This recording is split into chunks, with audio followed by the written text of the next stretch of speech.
भारतीय संविधान का अनुच्छेद 126 कार्यवाहक मुख्य न्यायाधीश की नियुक्ति। Article 126 of Indian constitution, appointment of acting chief justice.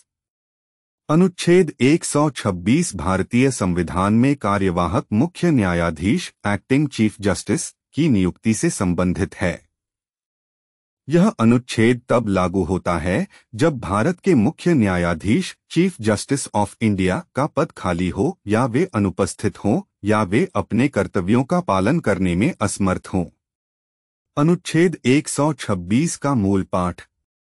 जब भारत के मुख्य न्यायाधीश का पद रिक्त है या जब मुख्य न्यायाधीश अनुपस्थिति के कारण या अन्यथा अपने पद के कर्तव्यों का पालन करने में असमर्थ है, तब न्यायालय के अन्य न्यायाधीशों में से ऐसा न्यायाधीश जिसे राष्ट्रपति इस प्रयोजन के लिए नियुक्त करे, उस पद के कर्तव्यों का पालन करेगा। अनुच्छेद 126 का सरल भाषा में अर्थ। यदि भारत के मुख्य न्यायाधीश का पद खाली हो जाता है या वे छुट्टी पर हैं या किसी अन्य कारण से अपने काम को करने में सक्षम नहीं हैं, तो राष्ट्रपति सर्वोच्च न्यायालय के अन्य न्यायाधीशों में से किसी एक को कार्यवाहक मुख्य न्यायाधीश के रूप में नियुक्त कर सकते हैं। कार्यवाहक मुख्य न्यायाधीश के सभी कर्तव्यों का पालन करेंगे। अनुच्छेद 126 की व्याख्या। पद रिक्ति, वैकेंसी ऑफ द ऑफिस। यह अनुच्छेद तब लागू होता है जब मुख्य न्यायाधीश का पद किसी भी कारण से खाली हो जाता है, जैसे कि उनकी मृत्यु, इस्तीफा या पद से हटाया जाना। अनुपस्थिति, एब्सेंस। यदि मुख्य न्यायाधीश छुट्टी पर हैं या किसी अन्य कारण से अनुपस्थित हैं, तो यह अनुच्छेद लागू होगा। कर्तव्यों का पालन करने में असमर्थता, इनेबिलिटी टू परफॉर्म ड्यूटीज। यदि मुख्य न्यायाधीश शारीरिक या मानसिक रूप से अपने कर्तव्यों का पालन करने में असमर्थ हैं, तो यह अनुच्छेद लागू होगा।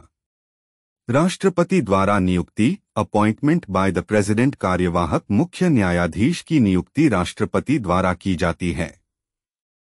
राष्ट्रपति सर्वोच्च न्यायालय के अन्य न्यायाधीशों में से किसी एक को इस पद के लिए चुन सकते हैं। कर्तव्यों का निर्वहन, डिस्चार्ज ऑफ ड्यूटीज। कार्यवाहक मुख्य न्यायाधीश के सभी कर्तव्यों और शक्तियों का प्रयोग करते हैं जब तक कि मुख्य न्यायाधीश वापस अपने पद पर नहीं आ जाते। व्यावहारिक उदाहरण। मान लीजिए कि भारत के मुख्य न्यायाधीश बीमारी के कारण 2 महीने की छुट्टी पर चले जाते हैं। इस स्थिति में मुख्य न्यायाधीश का पद खाली नहीं है, लेकिन वे अपने कर्तव्यों का पालन करने में असमर्थ हैं।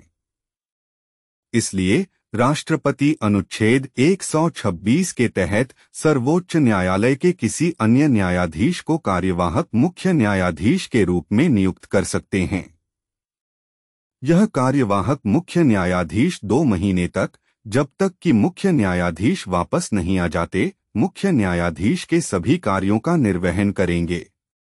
वे न्यायालय की अध्यक्षता करेंगे, महत्वपूर्ण मामलों पर निर्णय लेंगे और मुख्य न्यायाधीश से संबंधित अन्य सभी प्रशासनिक कार्यों को करेंगे। एक काल्पनिक उदाहरण। 2023 में भारत के मुख्य न्यायाधीश न्यायमूर्ति XYZ सेवानिवृत्त हो गए। राष्ट्रपति ने तुरंत नए मुख्य न्यायाधीश की नियुक्ति नहीं की। इस दौरान अनुच्छेद 126 के तहत राष्ट्रपति ने सर्वोच्च न्यायालय के वरिष्ठतम न्यायाधीश न्यायमूर्ति ABC को कार्यवाहक मुख्य न्यायाधीश के रूप में नियुक्त किया। न्यायमूर्ति ABC ने नए मुख्य न्यायाधीश की नियुक्ति होने तक इस पद पर काम किया और मुख्य न्यायाधीश के सभी कर्तव्यों का पालन किया। निष्कर्ष। अनुच्छेद 126 यह सुनिश्चित करता है कि भारत के मुख्य न्यायाधीश का पद हमेशा भरा रहे, भले ही मुख्य न्यायाधीश अनुपस्थित हों या अपने कर्तव्यों का पालन करने में असमर्थ हों। यह सर्वोच्च न्यायालय के कामकाज में निरंतरता बनाए रखने में मदद करता है। यह ध्यान रखना महत्वपूर्ण है कि कार्यवाहक मुख्य न्यायाधीश की नियुक्ति एक अस्थायी व्यवस्था है। यह व्यवस्था तब तक जारी रहती है जब तक कि मुख्य न्यायाधीश वापस अपने पद पर नहीं आ जाते या एक नए मुख्य न्यायाधीश की नियुक्ति नहीं हो जाती। यह अनुच्छेद भारतीय संविधान का एक महत्वपूर्ण हिस्सा है और यह सुनिश्चित करता है कि भारत की न्यायपालिका सुचारू रूप से चलती रहे।